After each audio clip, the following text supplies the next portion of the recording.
Hello and great welcome, this is educator Kavita. तो आज हम लेके आए हैं एक स्पेशल सीरीज जिसमें हम करने वाले हैं करंट अफेयर्स को। तो चलिए स्टार्ट करते हैं। आज है 5th ऑफ अक्टूबर और आज ऑब्जर्व किया जा रहा है वर्ल्ड टीचर्स डे। अभी हमने 5th ऑफ सितंबर को ऑब्जर्व किया था, वो इंडिया का टीचर्स डे था जो कि डॉक्टर सर्वपल्ली राधाकृष्णन जी के जन्मदिन को डेडिकेट किया हुआ है, जो हमारे सेकेंड प्रेसिडेंट थे। 5th ऑफ सितंबर और आज है 5th ऑफ अक्टूबर, तो इससे भी काफी इजीली हम कोरिलेट कर सकते हैं। और 8th ऑफ अक्टूबर को ऑब्जर्व किया जाता है international literacy day. 8th of yes 8th of सितंबर आएगा, सॉरी 8th ऑफ सितंबर को ऑब्जर्व किया जाता है इंटरनेशनल लिटरेसी डे। लिटरेसी का मतलब होता है साक्षरता। तो आज का जो दिन ऑब्जर्व किया जा रहा है उसकी थीम है teachers at the heart of education recovery. And देखिए, आज वाली ये जो थीम है ये काफी इम्पोर्टेंट क्यों है, क्योंकि ये जो कोविड का इतना जो हम कह सकते हैं इतना ज्यादा जो नेगेटिविटी थी उसमें भी एक पॉजिटिविटी का प्रभाव मतलब प्रवाह किया। वहां पे टीचिंग अपने स्किल्स सिखाए टीचर्स ने अपने स्टूडेंट्स को। The theme recognises teachers for their tireless efforts to keep teaching, यानी वो टीचिंग करते रहे, चाहे वो वर्चुअल टीचिंग थी, ऑफलाइन टीचिंग तो बहुत कम हो पाई। इवन ड्यूरिंग हार्डशिप्स लाइक कोविड-19 पैंडेमिक, जो ये कोरोना वायरस डिजीज वाला जो इतना पैंडेमिक फैला हुआ था, इस महामारी के दौर में भी टीचर्स ने अपना बहुत ही पॉजिटिव रोल अदा किया है। तो we greatly salute all teachers of the world. Okay, तो यहाँ पर हम वर्ल्ड टीचर्स डे जो है उसे देख पा रहे हैं। तो नेक्स्ट क्वेश्चन है, who has been recently honoured with the global leadership award. किसे दिया गया है ये जो ग्लोबल लीडरशिप अवार्ड है। यहाँ पे ऑप्शंस है हमारे पास और इसका सही जवाब है शिव नाडार एंड मल्लिका श्रीनिवासन, यानी ऑप्शन डी इसका सही जवाब हो जाएगा, क्योंकि ये दोनों ही ऑप्शन जो है यहाँ पर इंक्लूड किए गए हैं। तो सबसे पहले देखिए, जो ग्लोबल लीडरशिप अवार्ड है ये किसे दिया जाता है। ये दिया जाता है इंडिया और यूएस जो काउंसिल है उसके द्वारा। और किनको दिया जाता है, जो भी एग्जीक्यूटिव्स होते हैं, जो भी हम कह सकते हैं कि बिजनेस के एग्जीक्यूटिव ऑफिशियल्स जो होते हैं उन्हें दिया जाता है। तो यहाँ पर हम और फर्दर डिटेल्स देख पा रहे हैं। यूएस इंडिया बिजनेस काउंसिल को सेलेक्ट किया है शिव नदार एंड मल्लिका श्रीनिवासन को एज द रिसिपिएंट्स, यानी ये प्राप्त करता होंगे किसके, जो कि ग्लोबल लीडरशिप अवार्ड है, जो 6 to 7 अक्टूबर 2021 की सेरेमनी में इन्हें दिया जाएगा। शिव नडार जो है, जिनकी इमेज हम यहाँ पर देख पा रहे हैं, ये फाउंडर है एंड ऑनरेरी चेयरमैन है HCL टेक्नोलॉजीज लिमिटेड के, यानी HCL, इसके कंप्यूटर्स भी होते हैं। और मल्लिका श्रीनिवासन जो है वो चेयरमैन एंड मैनेजिंग डायरेक्टर है, CMD है tractors and farm equipment limited की, tractors and farm equipment limited. और यहाँ पर मल्लिका अर्जुन जी को हम देख भी सकते हैं ट्रैक्टर पे सवारी करते हुए। तो फार्म इक्विपमेंट यानी जो भी कृषि से संबंधित जो भी औजार बनाने हैं या जो भी इक्विपमेंट्स बनाए जाते हैं, तो उसमें मल्लिकार्जुन जी CMD हैं। तो ग्लोबल लीडरशिप अवार्ड दिए जाते हैं हर साल, और कब से दिए जा रहे हैं, ये दिए जा रहे हैं 2007 से, ऑनर करने के लिए, सम्मानित करने के लिए जो टॉप कॉर्पोरेट एग्जीक्यूटिव्स हैं, कहाँ के, इंडिया के और USA के। Okay, next is right livelihood award 2021 has been conferred to, ये किन्हें दिया गया है, डाइट को, लाइफ को, ICC को, नन ऑफ द अबव को। तो देखिए, ये टोटल 4 लोगों को दिया गया है और इंडिया की तरफ से अगर हम बात करें तो LIFE को दिया गया है। तो सबसे पहले देखिए, जो राइट लाइवलीहुड अवार्ड होते हैं इन्हें हम बोलते हैं स्वीडन का नोबेल प्राइज। इट मीन्स ये स्वीडन की सरकार के द्वारा ही दिए जाते हैं, स्वीडन कंट्री के द्वारा दिए जाते हैं। और इंडियन ऑर्गेनाइजेशन की बात करें तो लाइफ ने रिसीव किया है 2021 का राइट लाइवलीहुड अवार्ड। तो ये दिल्ली बेस्ड एनवायरमेंटल ऑर्गेनाइजेशन है, जिसकी फुल फॉर्म की बात करें तो ये हो जाएगी legal initiative for forest and environment. Very important, legal initiative for forest and environment को दिया गया है 2021 का राइट लाइवलीहुड अवार्ड। ये इंटरनेशनल ऑनर है और ये स्वीडन का अल्टरनेटिव नोबेल प्राइज भी दिया, मतलब बोला जाता है इसे। लाइफ जो है इसे सेलेक्ट किया गया है अवार्ड के लिए। And grass root approach for empowering vulnerable communities. Vulnerable communities का मतलब होता है जो खत्म होने के कगार पे हैं, ऐसे समुदाय। तो इनको बचाने का काम, इनकी लाइवलीहुड हो जाती है आजीविका, इनकी आजीविका को बचाने का काम किया गया है। एम्पावर करके, मतलब उनको और ज्यादा एक अच्छी हम कह सकते हैं क्षमता प्रदान करके, एंड उनके राइट्स को भी कहीं ना कहीं क्लीन एनवायरनमेंट से जोड़कर कि वो एनवायरनमेंट के लिए क्या करेंगे, बहुत ज्यादा और भी जैसे लाइक ग्रीनरी को मेंटेन करेंगे, एनवायरनमेंट को क्लीन करेंगे। कोई भी ऐसी एक्टिविटी अपनी लाइवलीहुड नहीं लेंगे जिससे कि क्या होगा, एनवायरनमेंट को पोल्यूशन होगा या एनवायरनमेंट हमारा पॉल्यूट होगा। ओके, तो देखिए इन तीन मतलब लाइफ के अलावा, यानी लीगल हम कह सकते हैं initiative for forest and ecosystem जो है लाइफ ऑर्गेनाइजेशन के अलावा, तीन और भी अवार्डीज है जिन्हें ये दिया गया है। तो देखिए, कैमरूनियन वुमेन राइट्स एक्टिविस्ट है मार्थियो वेंडियो को दिया गया है ये अवार्ड। एंड रशियन के एनवायरमेंटलिस्ट एक्टिविस्ट है, यानी पर्यावरण के जो हम कह सकते हैं सक्रिय व्यक्ति है Vladimir Sliviak ji. And Canadian indigenous rights defender है, यानी ये कनाडा के हैं, फ्रीडा हुसोन। तो राइट लाइवलीहुड अवार्ड 2021 का बहुत बहुत हम इन्हें क्या करते हैं, मुबारकबाद देते हैं। नेक्स्ट इज फूमियो किशिदा किस देश के अगले प्रधानमंत्री बने हैं? तो सही जवाब हो जाएगा जापान, जिसकी कैपिटल है टोक्यो। और जापान जो है वो 4 आइलैंड्स के ऊपर हम कह सकते हैं सिचुएटेड है, जैसे होकाइडो, होकाइडो, होन्शु, होकाइडो हो गया, होन्शु हो गया, और यहाँ पर हो गया टोक्यो जो है वो होन्शु में ही है, होन्शु आइलैंड के ऊपर ही है।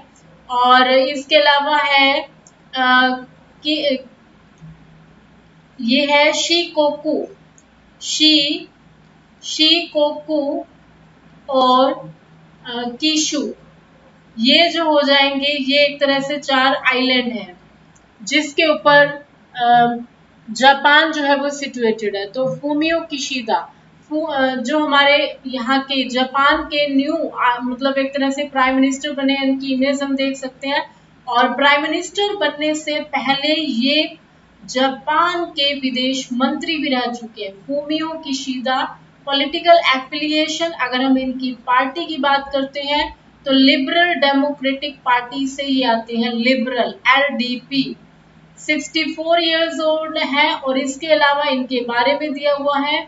और इसके साथ साथ ये जापानीज बैंक जो होता है, पॉलिटिक्स में आने से पहले ये जापानीज बैंक के अंदर भी अपनी सेवाएं दे चुके हैं। तो इनसे पहले प्रीडिसेसर जो थे वो कौन रहे थे? देखिए यहाँ पर हम कह सकते हैं कौन रहे थे, सुगा जी। यानी यहाँ पे हम बोल सकते हैं इन्हें कि सुगा जी जो थे, लेकिन वो इलेक्शन जो है वो हार गए। And then finally Fumio Kishida, Fumio Kishida ji को न्यू जापानीज प्रीमियर यानी प्राइम मिनिस्टर बनाया गया है। तो नेक्स्ट इज हाल ही में किसे LIC यानी लाइफ इंश्योरेंस कॉर्पोरेशन के CMD यानी हम कह सकते हैं चेयरमैन एंड मैनेजिंग डायरेक्टर के रूप में पदभार संभाला है? तो इसका सही जवाब हो जाएगा BC पटनायक। यहाँ पे हम BC पटनायक जी की इमेज भी देख पा रहे हैं। और हेडक्वार्टर्स की बात करें तो LIC की हेडक्वार्टर्स है मुंबई के अंदर, और 1956 के अंदर 1956 के अंदर इसे एस्टैब्लिश किया गया था। नेक्स्ट क्वेश्चन है, रिसेंटली इंडिया में creator education policy creator education programme launch किया गया किसके द्वारा? तो इसका सही जवाब हो जाएगा फेसबुक के द्वारा। फेसबुक जो कि 2004 में इसको बनाया गया था। मार्क जकरबर्ग जो है ये इसके एक तरह से सीईओ हो जाएंगे, चीफ एग्जीक्यूटिव ऑफिसर। और एजुकेशन मिनिस्टर की अगर हम बात करते हैं सेंट्रल के या कैबिनेट के, वो है धर्मेंद्र प्रधान। और अगर हरियाणा के एजुकेशन मिनिस्टर की बात की जाए तो वो है Kanwarpal Gurjar. Okay, next is हाल ही में केंद्र सरकार ने मिड डे मील योजना का नाम बदलकर क्या रखा है? मिड डे मील योजना बहुत ही एक एम्बिशियस प्रोजेक्ट रहा गवर्नमेंट स्कूल्स में, जिसमें पहली से लेके 8वीं तक का हम कह सकते कि बच्चों को रिसेस में फ्री में जो खाना मिलता था। और ये काफी एक तरह से हेल्पफुल इसीलिए था कि जो स्कूल्स में अटेंडेंस नहीं होती या बच्चे नहीं आते तो कहीं ना कहीं उनको एनकरेज किया जाए, और इससे जो ग्लोबल हंगर इंडेक्स है उसकी जो इमेज होती है वो जो इंडिया बहुत ज्यादा डिक्लाइन कर गया उसमें कहीं ना कहीं अच्छी रैंक जाए हम कह सकते हैं, इसीलिए। और इसके साथ साथ योजना का नाम बदलने के साथ साथ योजना में कुछ बहुत सारे कुछ हद तक चेंजेस भी किए गए हैं। तो सबसे पहले देखिए इसका सही जवाब हो जाएगा पीएम पोषण योजना। पोषण पोषण मील, पीएम पोषण मील जो है वो इसको बोला गया है। ओके, तो यहाँ पर मैं एक चीज और बताना चाहती हूँ। पहले पहली से लेके 8वीं तक के बच्चों को इंक्लूड किया गया था, लेकिन अब नर्सरी भी इंक्लूड की जाएगी। और फर्स्ट से पहले के जो भी स्कूल्स मतलब जो भी क्लासेस होती है, नर्सरी हो गई, एलकेजी, यूकेजी, ये सब चीजें मतलब ये सब क्लासेस होती है, इनको भी शामिल कर दिया जाएगा। यानी कहने का मतलब है कि अब एक दिन में लगभग 12 करोड़ बच्चे जो होते हैं उनके लिए खाना जो होता है वो बनाया जाएगा। और इसके साथ साथ तिथि जो होती है, तिथि योजना जो होती है वो भी शामिल की गई है, जिसके अंदर क्या होता है कि कुछ ना कुछ स्पेशल बनाया जाएगा। लाइक कोई स्पेशल डे है तो उस दिन स्पेशल खाना तो बनेगा बनेगा, और इसके इंक्लूड किया जाएगा उन लोगों को भी जो शहरों में रहते हैं, और वो अगर एक दिन का खाना बच्चों के लिए डेडिकेट करना चाहते हैं, उनके बिहाव पे अगर वो फंड्स देना चाहते हैं तो वो भी दे सकते हैं। तो ये आप काफी इम्पोर्टेंट है मिड डे मील योजना, जो कि 1995 में 1995 के अंदर शुरू की गई थी। इसके साथ साथ मैंने एक शॉर्ट वीडियो भी इसके ऊपर बनाया है, आप उसको और फर्दर अगर क्लैरिफिकेशन चाहते हैं तो इस प्रोजेक्ट को देख सकते हैं, उसके अंदर और बेटर वे से आपको चीजें मिलेंगी। नेक्स्ट देखिए, 1 अक्टूबर को ऑब्जर्व किया जाता है इंटरनेशनल कॉफी डे, और 1 अक्टूबर को ही ऑब्जर्व किया जाता है international day of older people. International day of older people के अंदर क्या होता है देखिए कि यहाँ पर एक तरह से जो भी प्रॉब्लम्स अराइज हो रही हैं बूढ़े लोगों को लेकर, और सोसाइटी में हर एक वर्ग के लोगों के लिए एक प्रमोट करने के लिए विकास को यानी डेवलपमेंट को सोसाइटी के अंदर प्रमोट करने के लिए अमंग ऑल द एजेस इसे यहाँ पर लाया गया है।